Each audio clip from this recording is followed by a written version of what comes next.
Nearly ready to go. Nearly red roll. You still need to fire it and wet it again because it's got a joint. You've got to join it and push it in. Yep. But that's certainly how we replace them.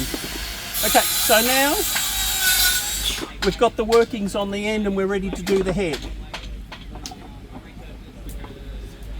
The old issue is the groove is in the barrel and it's in the sides of the staves. There's no ruler on earth you can put in there that's going to guarantee you're at the diameter, and if you put anything in, you're going to have to readjust it to get it out, so you don't know what your diameter is. So we don't know what the radius is of that circular disc. So what we do is this. Where's that? We work on this principle when we were at school. Okay, you may have done these, I don't know. But you draw a circle and then you muck around while the teacher's doing stuff and you make these flowers. And each flower petal is actually the same radius apart. So we reverse engineer that. There's 6 petals, so 6 steps around. So we reverse engineer that and say, let's mark a spot and step around inside. Because I've done it so much, I think that might be close to what the radius is. So I'll be pretty close. But I go around 1, 2, 3, 4, 5, 6. And if I get back where I started, I've got the radius. Never happens.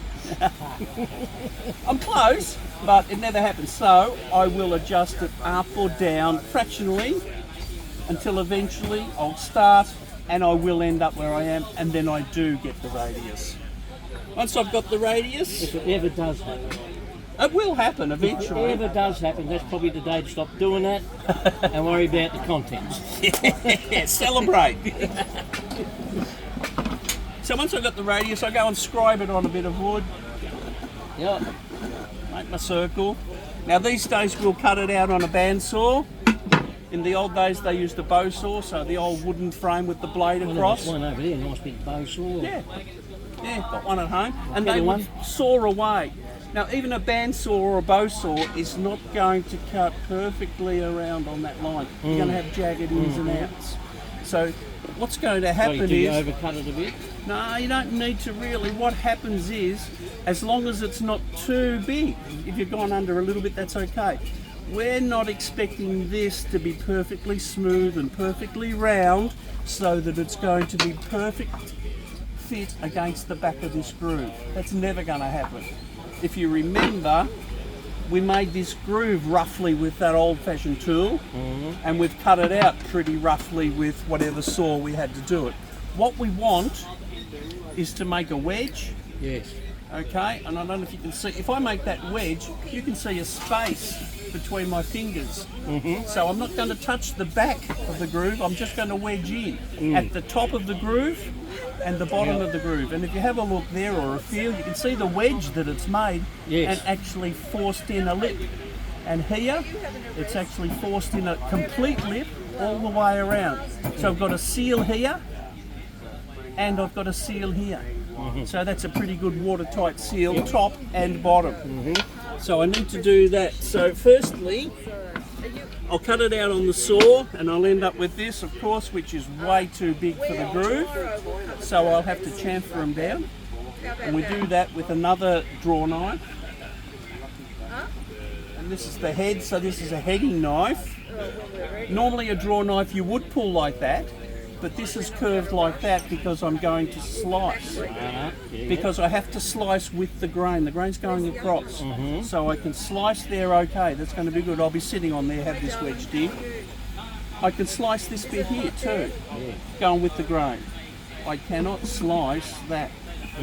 Okay, so what happens? What are you doing now? Now I have to turn myself left-handed. Oh, you've got to be able to bloody You've got to do that, and then I can sneak up to that slice side. on that side and the same over here. So I'll do that top and bottom, get that chamfer on, and I'll end up... You could probably do that with a Milwaukee sander. Yeah, there's a dust everywhere. I found I can do any of this sanding it off, But the knives and the spoke shaves, they take off so much more, and after a while you can control them a whole lot better and take off just what you want. And then when you get down to it, then if you need to, use the sander.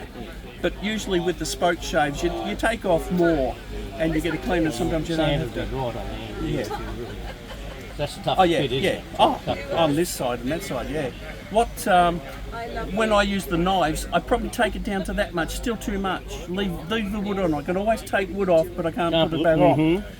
So I get it down to here, and then I'll just use a spoke shave to really manicure this to the size that I want. So even for this one, I have to get it down to this size. Yeah. So that's about a quarter inch. Yeah, and you can see the wedge. This has come in and out, and you can see where it's just wedged. Yep. A complete seal all the way around, and on the bottom. And that's what we're after. Wedging in, not touching So the you're back. not fitting, you're corking. Yeah, yeah.